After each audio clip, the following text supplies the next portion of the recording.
साथियों नमस्कार। मैं विवेश आपका अपने परिवार RWA की प्लेटफॉर्म पर हार्दिक दिल से स्वागत करता हूं। आशा करता हूं साथियों आप लोग बहुत अच्छे होंगे और निरंतर तरीके से अपनी तैयारी कर रहे होंगे ताकि जब भी आपका एग्जाम हो आपकी एक सीट सुनिश्चित हो जाए। सभी साथी जल्दी से मेरे साथ लाइव जुड़ जाएंगे ताकि आज के सेशन का बेहतरीन शुभारंभ हम आपके साथ कर सकें। और एक बार सभी लोग मुझे बता दीजिए, क्या सबको मेरी आवाज़ ठीक आ रही है, हाँ या ना? फटाफट से एक बार बताएंगे ताकि ज़्यादा समय ना लगाते हुए हम आज की बात आपके साथ कर सके। प्यारे दोस्तों, आशा है कि आप सभी लोग बहुत अच्छे, शानदार, जबरदस्त, जिंदाबाद होंगे। प्यारे दोस्तों, जैसा कि आप लोग जानते हैं हम लोग यहाँ पर बात कर रहे हैं इंडियन ज्योग्राफी की। और इंडियन ज्योग्राफी में आज हम लोग जो पढ़ने वाले हैं आप सभी लोग जानते हैं, मृदाओं की बात कर रहे थे हम लोग। और मृदा की बात करने से पहले हमने क्या किया है, मृदा विज्ञान की बात की है। ठीक है भैया, किसकी बात की है हम लोगों ने? मृदा विज्ञान की बात की है। बताइएगा आवाज़ ठीक आ रही ना मेरी सबको? चलिए, सही है भैया। कल हम लोगों ने जो पढ़ा था पहले तो उसका रिवीजन करेंगे, फिर बढ़ेंगे आगे की ओर। प्यारे साथियों, कल हमने आपसे कहा था कि हम सॉइल की बात करेंगे आपके साथ। आप हमें फटाफट से आंसर करिएगा, सॉइल की जब हम बात करते हैं तो सॉइल कौन सी भाषा का शब्द है? सॉइल कौन सी भाषा का शब्द है? बताएंगे जरा एक बार सभी साथी। तो आप कहेंगे सर जी अगर हम सॉइल की बात करें तो ये लैटिन भाषा का शब्द है। अच्छा, सॉइल के साथ साथ हमने आपसे कहा था कि अगर हम आपसे कहें भैया एग्रीकल्चर कौन सी भाषा का सम है ना, कौन सी भाषा का शब्द है, तब आप हमें क्या बताएंगे? अगर हम आपसे कहें एग्रोनॉमी कौन सी भाषा का शब्द है, तब आपसे क्या बताएंगे? अगर आपसे कहा जाए मानसून कौन सी भाषा का शब्द है, तब आपके आंसर क्या हो जाएंगे? चलो, इन सारी बातों का रिवीजन करेंगे, फिर बढ़ेंगे आगे की ओर। बेमतलब के कमेंट नहीं करेंगे, क्लास में मर्यादित रहेंगे, आराम से सारी चीज़ों को सीखते रहेंगे। राहुल शर्मा, शुभम, मीनू, है ना, निखिल, सालिका, शकीला, सॉरी, सीमा, मीनू, है भाई, सुमित, बताएं बात समझ में आ रही है भैया? अगर हम मानसून की बात करते हैं तो मानसून एक अरबी भाषा का शब्द है या फिर अरबिक भाषा का शब्द है। अगर हम एग्रीकल्चर शब्द की बात करें तो ये लैटिन भाषा का शब्द है, याद रखिएगा। और अगर हम एग्रोनॉमी की बात करते हैं तो ये ग्रीक भाषा का शब्द है, ठीक है ना। ग्रीक भाषा को हम यूनानी भाषा भी कहते हैं, इस बात को भी याद रखिएगा प्यारे दोस्तों। एक बात आपसे पूछी जाए, अगर जियोग्राफी कौन सी भाषा का शब्द है? चलिए, नॉर्मल से क्वेश्चन है, कभी भी आप लोगों से पूछे जाए तो गलत नहीं होने चाहिए। ज्योग्राफी कौन सी भाषा का शब्द है बताइएगा। तो आप कहेंगे सर जी ये भी ग्रीक भाषा का शब्द है या फिर यूनानी भाषा का शब्द है। अगर मैं आपसे कहूं हॉर्टिकल्चर कौन सी भाषा का शब्द है? देखिए, हॉर्टिकल्चर क्या होती है? हॉर्टिकल्चर एक ब्रांच है, और ब्रांच किसकी है? एग्रीकल्चर की। तो हॉर्टिकल्चर को हम बोलते हैं बागवानी। क्या बोलते हैं? बागवानी बोलते हैं, इस बात को याद रखिएगा। हॉर्टिकल्चर की 3 ब्रांचेस होती हैं। एक होती है पोमोलॉजी। कौन सी? पोमोलॉजी। दूसरी होती है फ्लोरीकल्चर। कौन सी? फ्लोरीकल्चर। ये क्वेश्चन पूछे जाते हैं आपसे। फिर होती है एक ब्रांच जिसका नाम है उलेरी कल्चर, ठीक है ना। कौन सी? उलेरी कल्चर।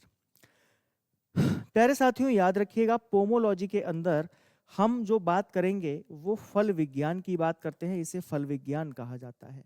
यानी कि इसके तहत फलों की बात की जाती है, इस बात को आप लोग याद रखेंगे। एक बार सबकी कमेंट्स ले लेता हूँ। अजीत पुनिया, क्या बात है। काजल, तमन्ना, जतिन, उधम सिंह। प्यारे दोस्त, अगर हम फ्लोरीकल्चर की बात करें, अगर आपसे कहा जाए फ्लोरीकल्चर के अंतर्गत किसकी चर्चाएं की जाती हैं, तो आप कहेंगे सर फ्लोरीकल्चर में फूलों की बात करते हैं, इसीलिए इसको फूल विज्ञान कहा जाता है। और अगर आपसे कहा जाए उलेरी कल्चर, बताइएगा भाई उलेरी कल्चर क्या होती है? आप कहेंगे सर अगर हम उलेरी कल्चर की बात करें तो इसे हम क्या बोलते हैं? सब्जी विज्ञान के नाम से जानते हैं। किस नाम से जानते हैं? सब्जी विज्ञान के नाम से जानते हैं। प्यारे दोस्त, याद रखिएगा पोमोलॉजी जो है, ये जो पोमम शब्द है, पोमम समझिएगा बहुत ध्यान से, POMOM, ये लैटिन भाषा का शब्द है। और जो लॉजी है ये ग्रीक भाषा का शब्द है। कौन सी भाषा का शब्द है? ये प्यारे दोस्तों ग्रीक भाषा का शब्द है। तो याद रखिएगा एकमात्र शब्द ऐसा है जो लैटिन और ग्रीक दोनों भाषाओं से मिलकर बना है, जिसका नाम है पोमोलॉजी। ठीक है, अगर हम फ्लोरिकल्चर की बात करते हैं तो इसमें कल्चर लगा हुआ है, आप कहेंगे सर जी ये तो लैटिन भाषा का शब्द है। और अगर हम ओलेरी कल्चर की बात करते हैं तो याद रखिएगा ये भी प्यारे साथियों लैटिन भाषा का शब्द है। नोट कर लीजिएगा इन बातों को।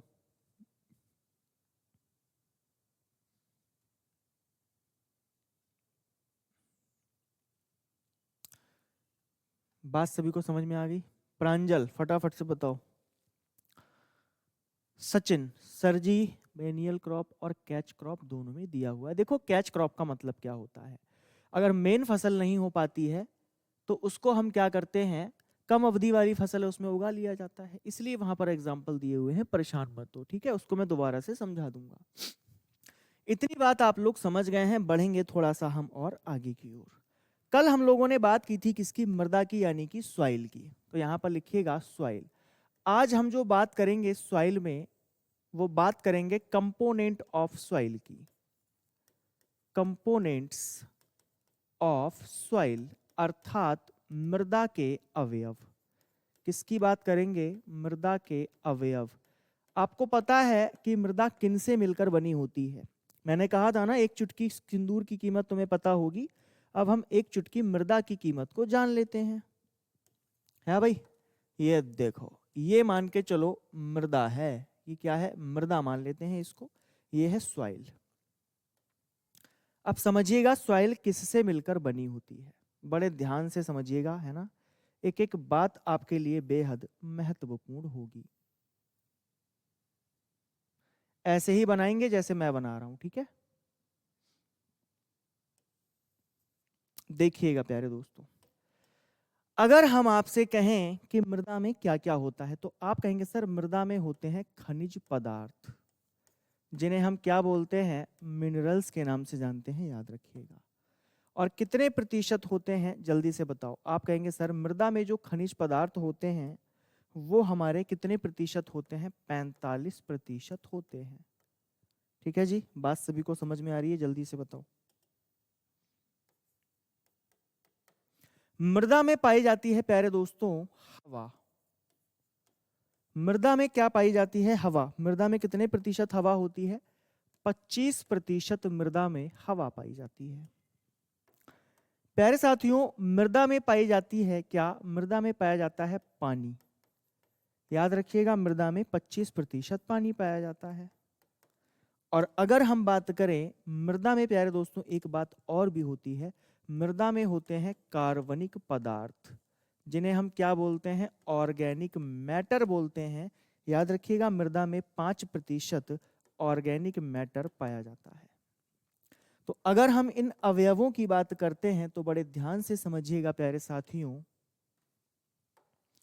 क्या क्या है मृदा में, दोबारा से बताता हूं, है ना? यहां पर नोट करके लिखेंगे, हवा, पानी,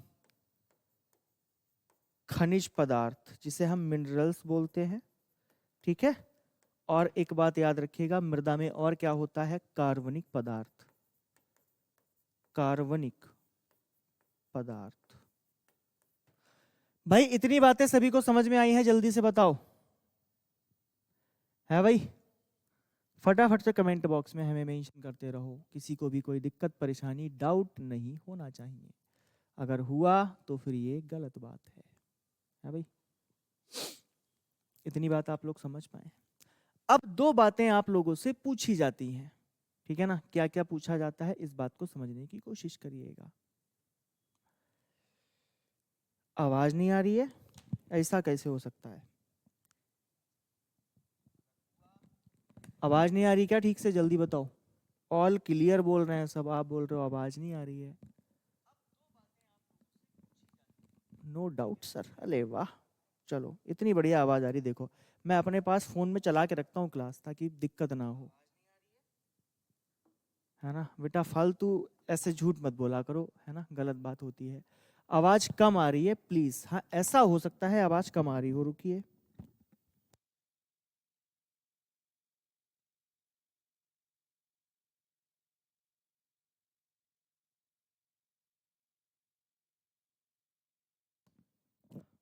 हाँ जी भाई, अब बताएं, अब ठीक है आवाज? कमेंट बॉक्स में जल्दी से मेंशन करो। क्या अब आवाज़ ठीक आ रही है आप लोगों को? जल्दी से हमें कमेंट बॉक्स में मेंशन कर दीजिएगा। है भाई, चेंज कर लिया हमने सारा सिस्टम। बताइए।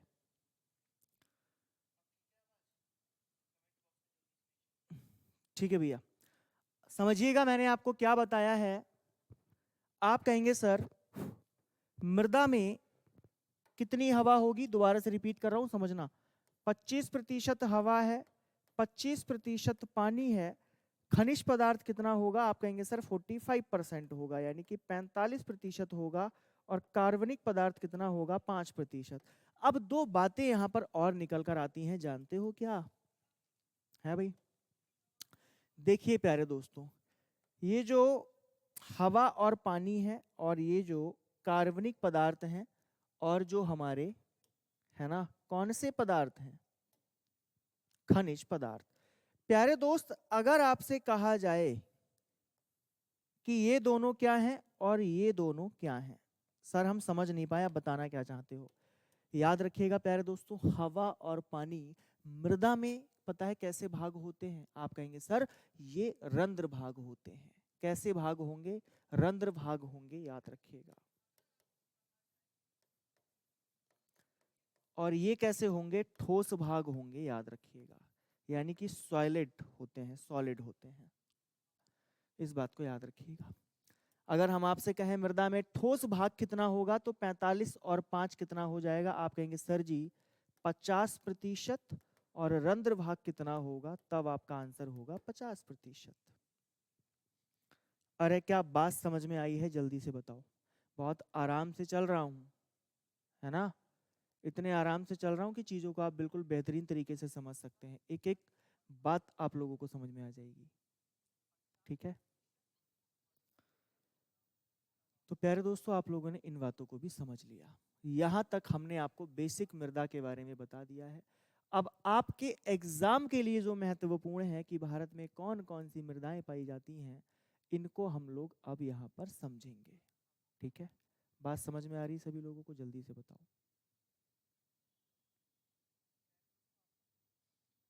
सही है, तो बढ़े हम आगे की ओर।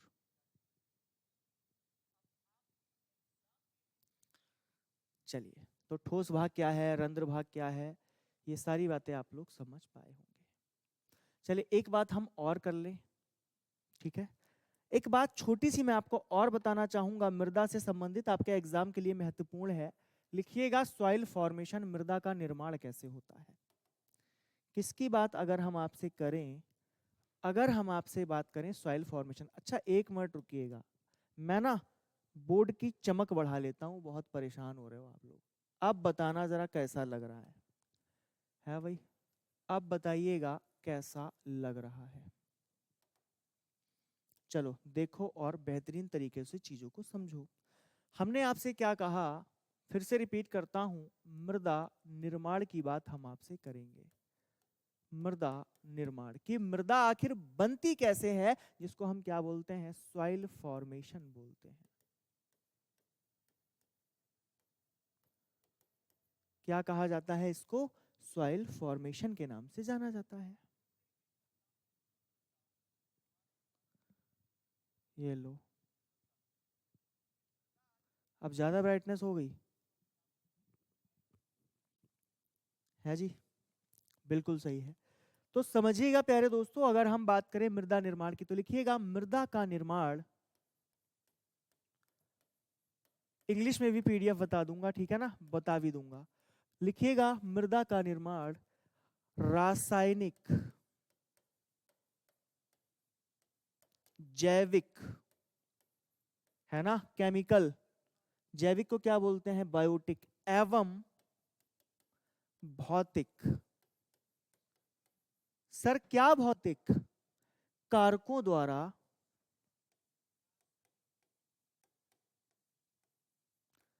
चट्टानों के, समझिएगा बहुत ध्यान से, चट्टानों जिसे रॉक्स बोलते हैं, चट्टानों व खनिज यानी कि मिनरल्स, चट्टानों एवं खनिज मिनरल्स और रॉक के विघटन से हुआ है, यानी कि टूटने से हुआ है, के विघटन से होता है। क्या बात सभी लोग समझ पाए हैं? जल्दी से बताएं। सॉइल इज फॉर्म्ड बाई, किसकी बात होगी? Disintegration of rocks and minerals by chemical, biological and physical factors. ठीक है,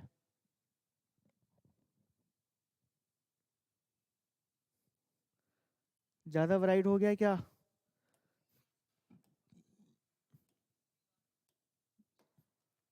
अगली स्लाइड में ठीक हो जाएगा। ठीक है, अगली बात करें मेरे भाई, फटाफट से बताओ, अगली बात की जाए।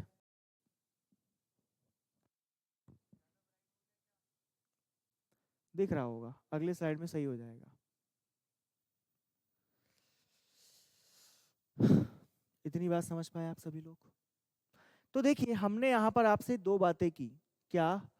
कि मृदा के निर्माण की अगर हम बात करते हैं तो चट्टानों के विघटन से होता है, इस बात को याद रखिएगा। पीडीएफ आपको इंग्लिश में भी मिल जाएगी। अब लिखिएगा, मृदा निर्माण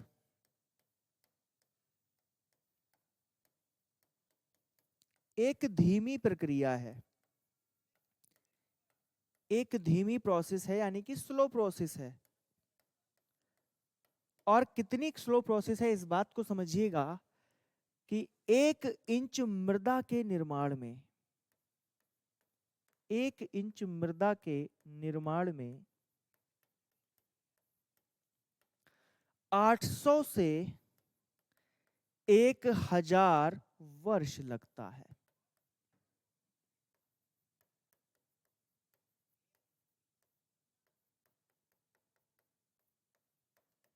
नोट कर लीजिए भाई,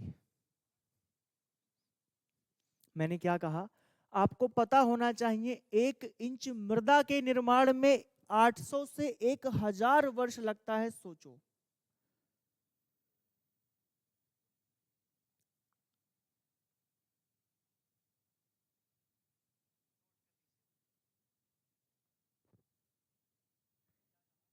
अमित भाई तुम बहुत परेशान हो, हैं? दीपक तुम भी लो, क्यों इतनी टेंशन लेते हो यार? सारी चीजें हैं आपके लिए। ठीक है, इंग्लिश के लिए बहुत ज्यादा परेशान हैं आप, ये लीजिए भाई इंग्लिश। ठीक है, ये रही आपकी इंग्लिश। ठीक है जी, देख ले भाई, सुकून मिल जाए तुम्हें। किसकी बात हो रही है यहां पर? Soil formation. Soil is formed by the dissociation of rocks and minerals by chemical, biological and physical factors. Soil forming यानी कि soil formation is a slow process. Generally 1 inch of soil formed in 800 to 1000 year होगा या फिर दिन होगा, बताओ। According to soil scientist जॉफी, Jeffy या फिर जॉफी बोल देते हैं, 1949 में इन्होंने हमें एक्टिव और पैसिव फैक्टर बताए। ठीक है भैया, ये देखो अब हिंदी बोलने लगा दीपक। बेटा दिमाग सही है तुम्हारा?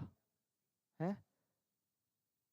कैसे तुम लोग हिंदी इंग्लिश करते रहते हो? क्या तुम लोग इतने बड़े अंग्रेज हो गए कि तुम्हें हिंदी समझ में ही नहीं आती है?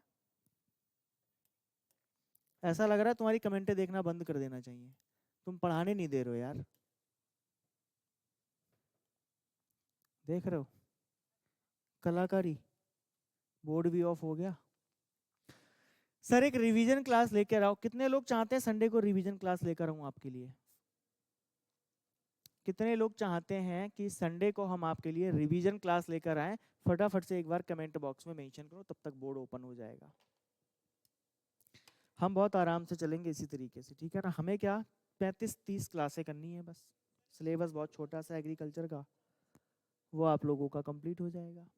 नहीं, बताइए फटाफट से कमेंट में मेंशन करिए कितने लोग चाहते हैं सर हिंदी में ही करवा दो, पीडीएफ इंग्लिश में दे दो। ठीक है भैया, आप लोग अगर रिवीजन के लिए कह रहे हैं तो रिवीजन क्लास मैं आपको कोशिश करूंगा कि संडे को, अगर मेरी कोई स्पेशल क्लास नहीं हुई तो, क्योंकि रिवीजन करेंगे तो बहुत अच्छा आप लोग सीख पाएंगे। ये बहुत अच्छी बात है जो लोग रिवीजन के लिए बोल रहे हैं। तो समझिएगा हमने आपको क्या बताया कि मृदा का जो निर्माण होता है वो चट्टानों को चाहे जैविक तरीके से तोड़ा जाए, चाहे रासायनिक तरीके से तोड़ा जाए, चाहे भौतिक तरीके से तोड़ा जाए, चाहे वो चट्टान हो चाहे वो खनिज हो, उनको टूटने से हमें क्या मिलेगी? मृदा मिलेगी। ठीक है, इतनी बात सभी लोग समझ पाए हैं? जल्दी से बताएं। और हमने आपको एक बात बताई है, जानते हो क्या? फटाफट से बोलो।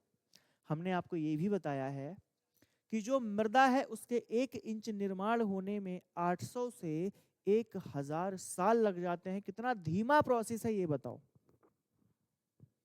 ठीक है, कितना धीमा प्रोसेस है ये बताओ। देखिए मुझे लग रहा है कि थोड़ा सा कुछ माइक में दिक्कत हुई है, 1 मिनट का वेट करिए आप लोग।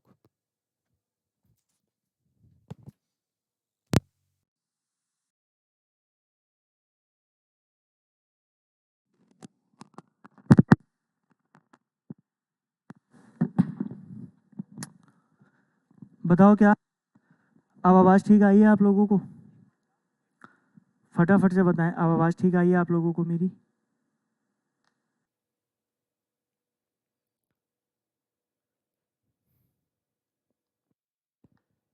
हाँ यार, इनका हर क्लास में यही है, हिंदी और इंग्लिश है। कोई बात नहीं, बच्चे हैं भाई। अब किसी को हिंदी में समझ में नहीं आ रहा है, किसी को इंग्लिश में समझ में नहीं आ रहा है। ठीक है, आवाज़ ठीक है? खुश? ठीक है जी, अब फटाफट से खुश हो जाओ एक बार। देखो हमने जितनी भी बातें की हैं, किसी को भी किसी बात में कोई भी परेशानी नहीं होनी चाहिए। अब 2 बातें यहाँ पर आप लोगों को और समझनी है। पूछो क्या? अगर हम बात करें प्यारे साथियों, 2 बातें आप लोगों को और समझनी है, तो उन बातों को भी देख लेते हैं कि सर और वो 2 बातें कौन सी हैं, जरा हमें ये भी बता दो, है ना? देखिए प्यारे दोस्तों, एक बात हमेशा याद रखिएगा, जब भी हम किसी सब्जेक्ट को पढ़ते हैं, है ना, तो उस सब्जेक्ट को समझने के लिए हमें टाइम भी देना पड़ता है, और देना भी चाहिए। बिना टाइम दिए कैसे काम चलेगा? तो लिखिएगा, मृदा के निर्माण को 2 तरीके से देखा जाता है। मृदा के निर्माण को कितने तरीके से देखते हैं? 2 तरीके से देखते हैं। तो लिखिएगा, मृदा निर्माण के कारक। मृदा निर्माण के कारक, इसका मतलब क्या है कि सॉइल का जो फॉर्मेशन हो रहा है वो किस प्रकार से हो रहा है, इस बात को समझ लीजिएगा। फिर हम बात करेंगे मिट्टियों की। देखो बिल्कुल बेसिक आधार से चल रहे हैं। आप कहेंगे ठीक है सर। पहली बात समझिएगा, मृदा को निर्माण करने वाले होते हैं सक्रिय कारक। ठीक है ना? कौन से कारक होते हैं? अगर हम नंबर 1 की बात करें तो मृदा के निर्माण के होते हैं सक्रिय कारक, जिनको हम क्या बोलते हैं? एक्टिव फैक्टर बोलते हैं।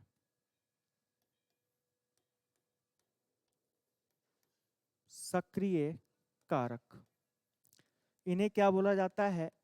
एक्टिव फैक्टर बोलते हैं। क्या बात सभी लोगों को समझ में आई है? एक्टिव फैक्टर कौन कौन से एक्ट आपसे पूछा जाएगा, मृदा निर्माण के एक्टिव फैक्टर कौन से हैं? और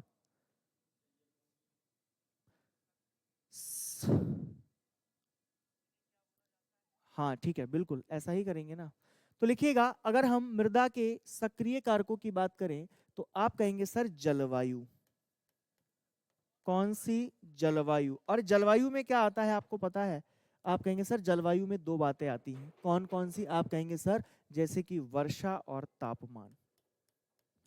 क्या आता है? वर्षा यानी कि बारिश, और तापमान का मतलब क्या है? टेम्परेचर। मेरे भाई याद रख लीजिएगा, चीजें डिस्टर्ब नहीं होनी चाहिए। या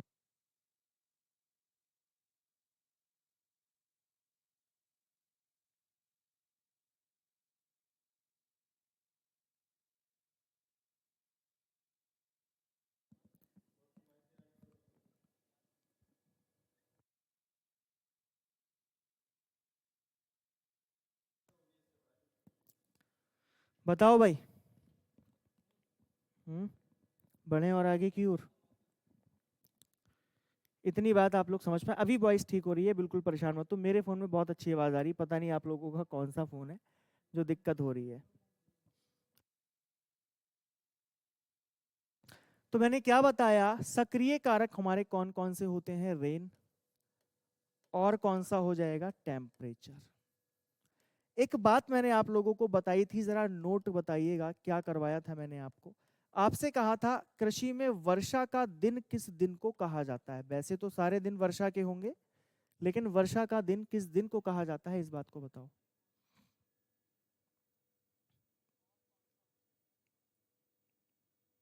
हाँ भाई, आप बताइएगा, आवाज ठीक होगी बिल्कुल।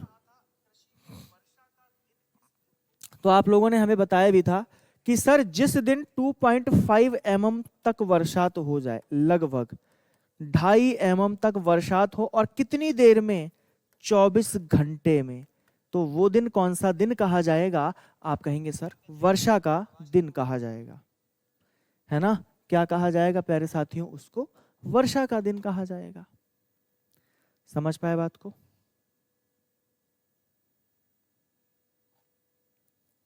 बेटा मैं इससे ज्यादा तेज नहीं बोल सकता, है ना, इससे ज्यादा तेज तो मैं नहीं बोल पाऊंगा।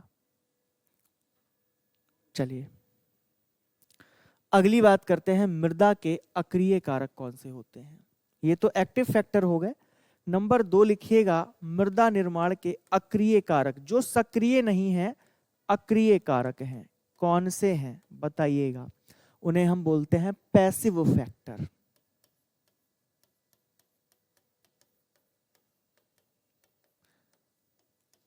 पता है आपको कौन सा याद रखना है पैसिव फैक्टर। आप कहेंगे सर पेरेंट मटेरियल, जिन्हें हम क्या कहते हैं, पैतृक पदार्थ के नाम से जानते हैं। पैतृक पदार्थ, मृदा में जो सड़गल जाते हैं, हड्डियां सड़गल गई, है ना, हड्डियों के बाद पेड़ पौधे अगर नष्ट हुए तो वो राख बन गए, वो क्या बनेगा, एक प्रकार का यही तो बनेगा ना प्यारे दोस्तों। ये पेरेंट मटेरियल जो है, इसे हम क्या बोलते हैं, इंग्लिश में भी लिख लीजिएगा, कोई भी कंफ्यूजन नहीं होगा फिर आपको। पेरेंट मटेरियल, पेरेंट मटेरियल आप लोग समझ पाए क्या होता है, जल्दी से बोलो। और एक बात आपको और याद रखनी है, क्या समय और मृदा की आयु, देखिए ध्यान से समझिएगा, समय और मृदा की आयु यानी कि सॉइल एज, ये सक्रिय होंगी क्या, ये भी सक्रिय नहीं होंगी। याद रखिएगा, ये दोनों बातें आपके लिए इंपॉर्टेंट है। ठीक है, अब लिखिएगा भारतीय मृदाओं के बारे में, किसकी बात हम यहां पर करने वाले हैं आपके साथ, क्या लिखेंगे, भारतीय मृदा।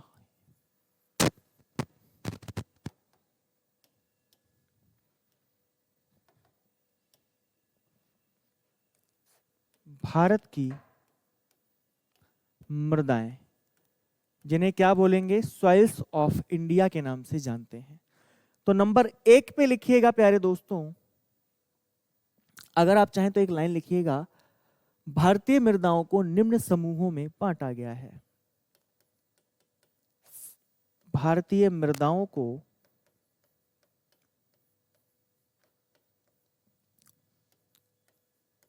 निम्न समूहों में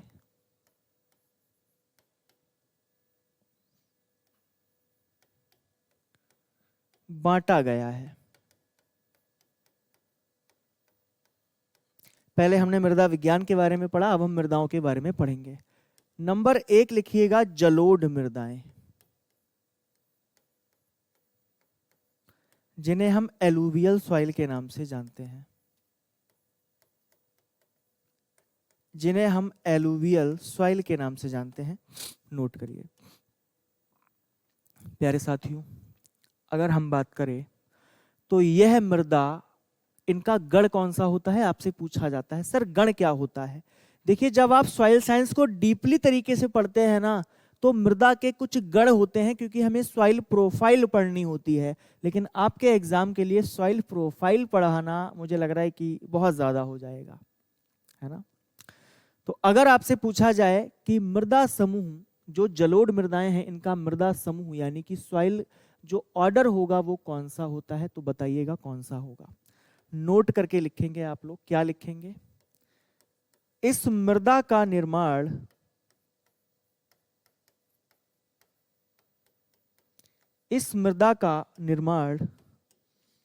दो गणों से होता है, एंटीसॉल्स और इंसेप्टिसॉल्स।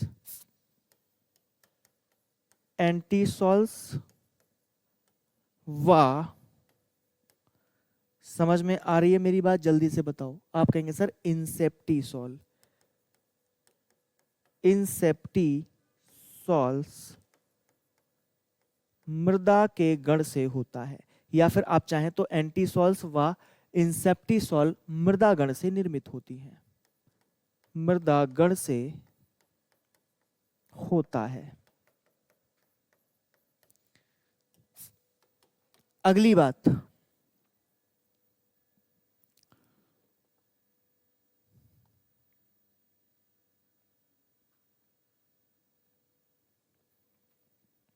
चलिए लिखिएगा। भारत में यह मृदा भारत में सबसे अधिक क्षेत्रफल पर पाई जाती है। सबसे अधिक क्षेत्रफल पर पाई जाती है।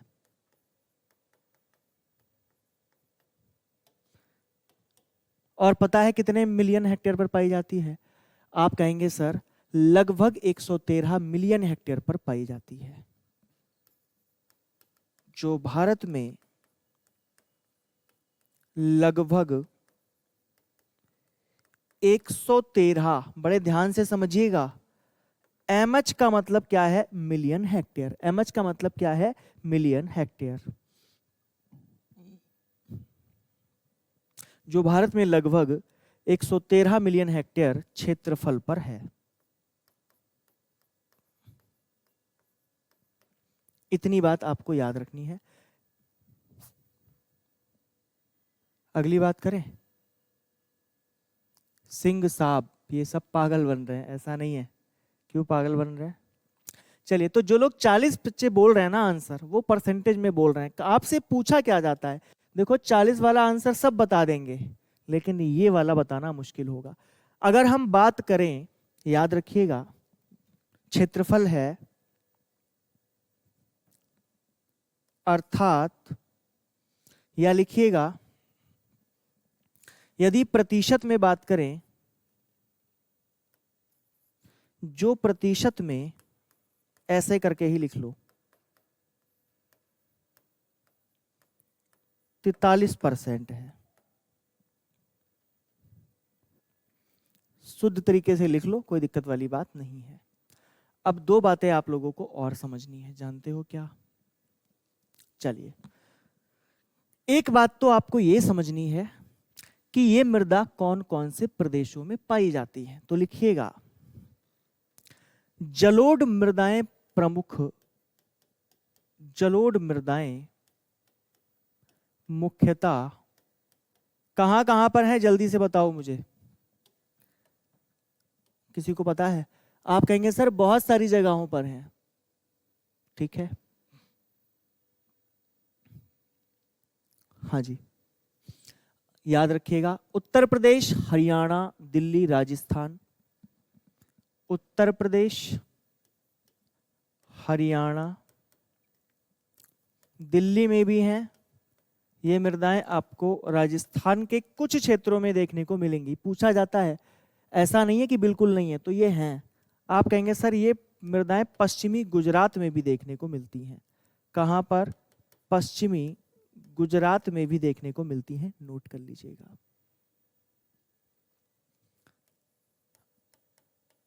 आदि राज्यों में पाई जाती हैं।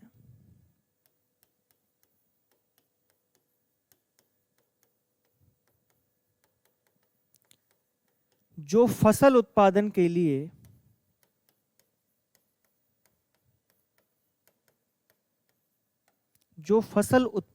लिए सर्वोत्तम मानी जाती हैं, यानी कि अच्छा फसल उत्पादन होता है,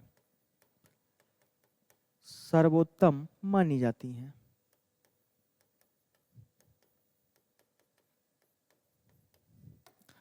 याद रखिएगा इसी से दो और नई मृदाएं मिलती हैं, जानते हो कौन कौन सी?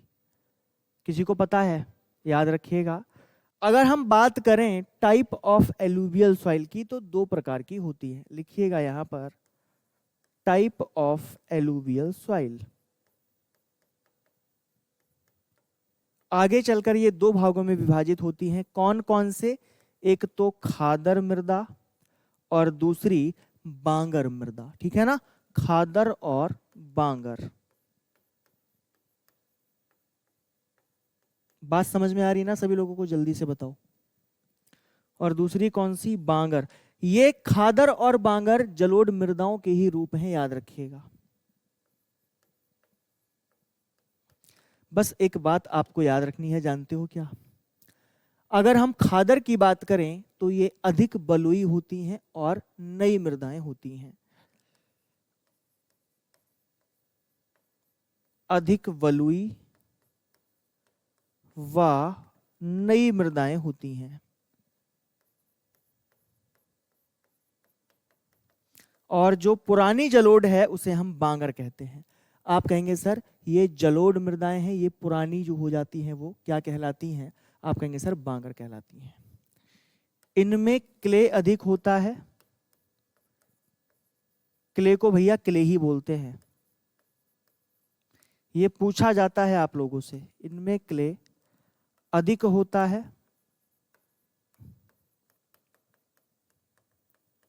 तथा पुरानी मृदाएं हैं, तथा पुरानी मृदा है।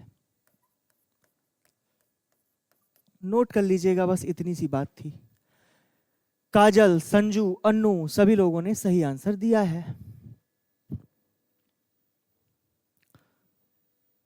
सर हमने आपकी इंस्टा आईडी पे मैसेज किया है पर आपने रिप्लाई नहीं दिया है। बेटा तुमने मेरे चक्कर में किसी और को तो नहीं कर दिया? मेरी डीपी लगी थी विवेश सर RWA नाम से, है? मुझे किया होगा तो मैं तो यार जरूर रिप्लाई देता हूँ। ऐसा तो नहीं होता कि मेरा रिप्लाई ना जाए। खैर अगली बात करते हैं प्यारे दोस्तों। क्या सभी लोग इस बात को समझ पाए हैं कि भारत की जो सबसे पहली मृदा है उसका नाम है जलोढ़? तो एक बार हाँ लिखिए, तब हम बढ़ेंगे और आगे की ओर। अगली जो मृदा है उसका नाम है ब्लैक सॉइल, जिसे हम काली मृदा के नाम से जानते हैं। नंबर 2 लिखिएगा।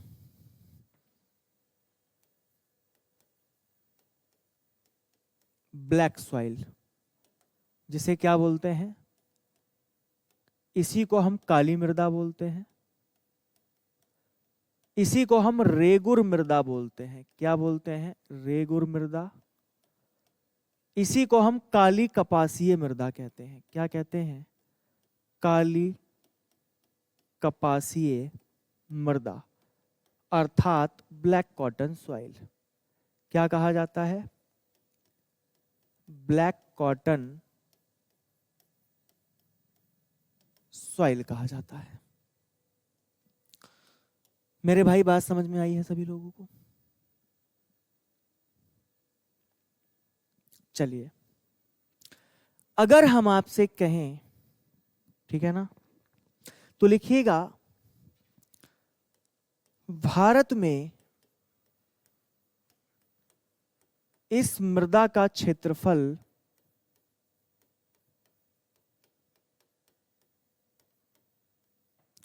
सबसे अधिक महाराष्ट्र में है।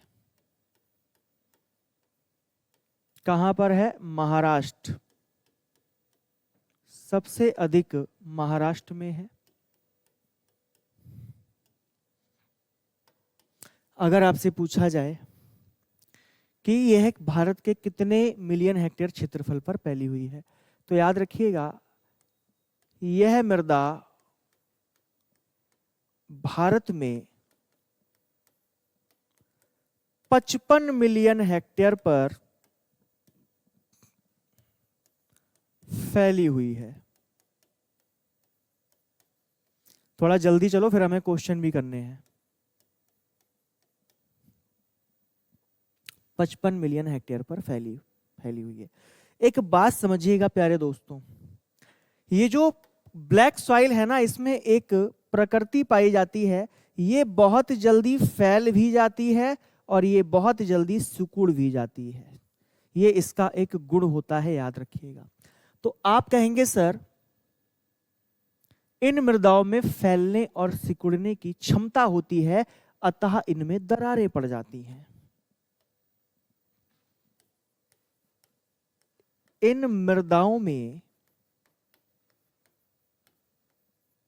फैलने व सिकुड़ने की क्षमता होती है,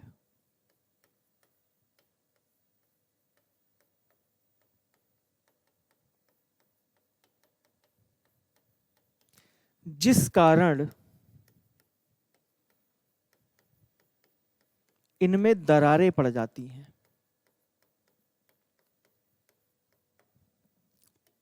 इनमें क्या होता है, दरारें पड़ जाती हैं। क्या बात सभी को समझ में आई है? जल्दी से बताओ।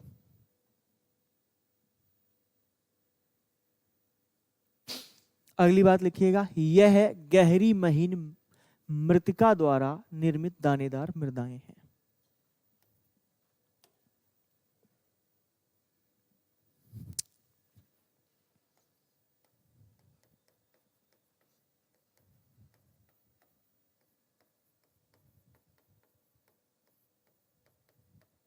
किसकी बात हो रही है? गहरी जो महीन मृतिका यानी कि जो क्ले है, ठीक है ना,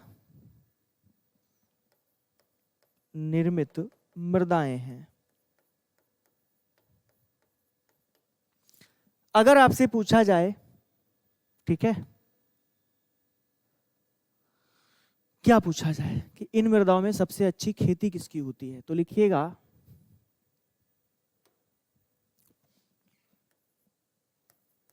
सर्वश्रेष्ठ कृषि हेतु। किसकी सर्वश्रेष्ठ कृषि होगी? तो आप कहेंगे सर सबसे अच्छा इसमें होता है कपास, यानी कि ब्लैक कॉटन सॉइल। इसीलिए कहा जाता है क्योंकि कॉटन इस मृदा में सबसे ज्यादा किया जाता है। ठीक है, जल्दी से बताओ, क्या सभी लोग मेरी बात को समझ पाए हैं? एक बात और याद रखिएगा, इनमें फैलने और सिकुड़ने की जो कला है, इसी के कारण इन मृदाओं में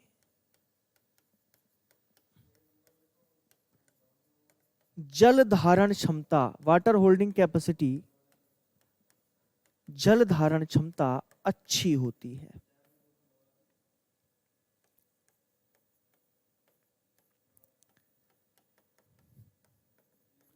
कैसी होगी? जल धारण क्षमता इसमें अच्छी होती है, याद रखिएगा।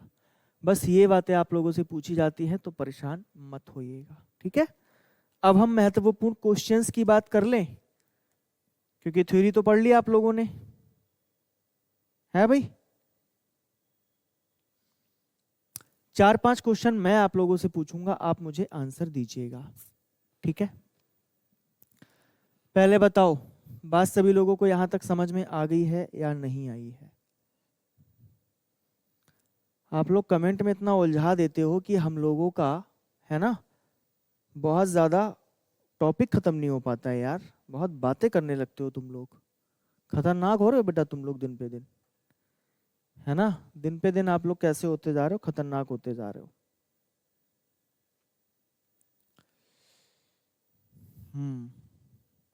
अगली बात की जाए, चलिए लेकर आते हैं आपको महत्वपूर्ण क्वेश्चन पर। आज की प्रश्नोत्तरी के प्रश्न लिखिएगा, बताइएगा फादर ऑफ सॉइल साइंस किसे कहते हैं? फादर ऑफ सॉइल साइंस के नाम से किसे जानते हैं? पहला क्वेश्चन। दूसरा क्वेश्चन बताएंगे क्लाइमेट। देखिए अगर हम क्लाइमेट की बात करें तो आप मुझे सिर्फ एक बात बता देना, ये एक्टिव फैक्टर है या फिर पैसिव फैक्टर है, ठीक है ना। अगला क्वेश्चन आप मुझे बताएंगे नेशनल मिल्क डे कब होता है? नेशनल मिल्क डे कब होगा? अगली बात बताइएगा, अगर हम आपसे कहें खादर मृदा को किस नाम से जाना जाता है? खादर मृदा। और आप मुझे बताइएगा एलुवियल सॉइल जो है वो भारत के कितने मिलियन हेक्टेयर में फैली हुई है? MHA का मतलब होता है मिलियन हेक्टेयर। फटाफट से आंसर बताएं।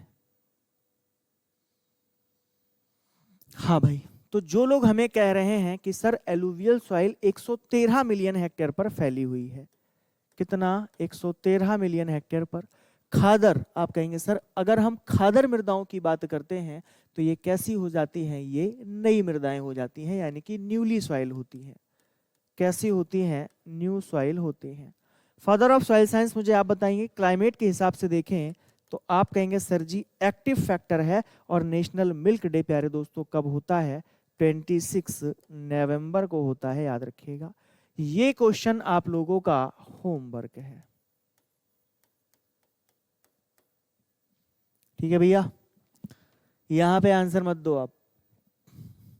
कहां पर आंसर देंगे अब आप हमें? इसका आंसर देंगे आपके टेलीग्राम ग्रुप में, ठीक है जी। कहां पर? टेलीग्राम ग्रुप में आंसर दीजिएगा। चलिए प्यारे दोस्तों, फिर आज के लिए हम लोग इतना ही रखते हैं। अच्छा, मैंने आपको 2 दिन से एमसीक्यू नहीं करवाए। कल एमसीक्यू करवाए थे ना, आज हमने मृदा को पढ़ा है। कल मृदा से संबंधित मैं आपके लिए एमसीक्यू क्वेश्चन लेकर भी आऊंगा, ठीक है? हाँ जी, तो परेशान होने की कोई बात नहीं है। बहुत अच्छे तरीके से, बेहतरीन तरीके से पढ़ते रहो चीजों को, है ना? और अगर आप लोग चाहेंगे तो आप लोगों के लिए रिवीजन क्लास भी जरूर आ जाएगी, ठीक है प्यारे दोस्तों? बताओ भैया, बात समझ में आ रही है ना सभी को? किसी को कोई डाउट तो नहीं अब? हाँ भाई, सबके रिप्लाई दे देंगे, ठीक है ना? विवेक सर RW, इंस्टाग्राम, टेलीग्राम, जहां पर भी आप करोगे। इंस्टाग्राम पे करेंगे सर, ठीक है भैया, कर देना, परेशान मत हो। जो भी क्वेश्चन है सारे के सारे डिस्कस कर लेंगे, ठीक है जी। और बताओ, किसी को कोई डाउट, परेशानी, दिक्कत? तो हम लोगों ने आज क्या क्या पढ़ा है, एक बार जरा दोबारा से देखो, इधर आओ, रिवीजन कर लो यहीं पर। मिट्टियों की बात हम कर रहे थे। हमने सबसे पहले ये जाना कि कौन कौन सा शब्द कौन कौन सी भाषा का है। फिर हमने कंपोनेंट्स ऑफ सॉइल की बात की, यानी कि मृदा के अवयव कौन से होंगे। फिर हमने मृदा का निर्माण कैसे होता है, इन बारे में पढ़ा। और ये लाइन याद रखिएगा, 1 इंच मृदा के निर्माण में कितना वर्ष लगता है? 800 से 1000 वर्ष लगता है। सॉइल फॉर्मेशन क्या है? फिर मृदा के निर्माण के कारक, एक्टिव कारक कौन से हैं और पैसिव कारण कौन से हैं। उसके बाद में भारत की मृदाओं की बात की है, और भारतीय मृदाओं को निम्न प्रकार से बांटा जाता है। सबसे पहले हमने जलोढ़ मृदा को पढ़ा, और जलोढ़ मृदा के बाद में हमने किसकी बात की है? ब्लैक मृदा की, यानी कि ब्लैक सॉइल की आपसे बात की है। बताओ, समझ में आ गई ना बात? ठीक है प्यारे दोस्तों, फिर आज के लिए हम लोग इतना ही रखते हैं। कल मुलाकात करेंगे नई उम्मीद और नए जोश के साथ। तब तक के लिए अपना ख्याल रखिएगा। क्लास कैसी लगी है कमेंट बॉक्स में जरूर बताएं, टेलीग्राम ग्रुप में। नमस्कार, जय हिंद, जय भारत।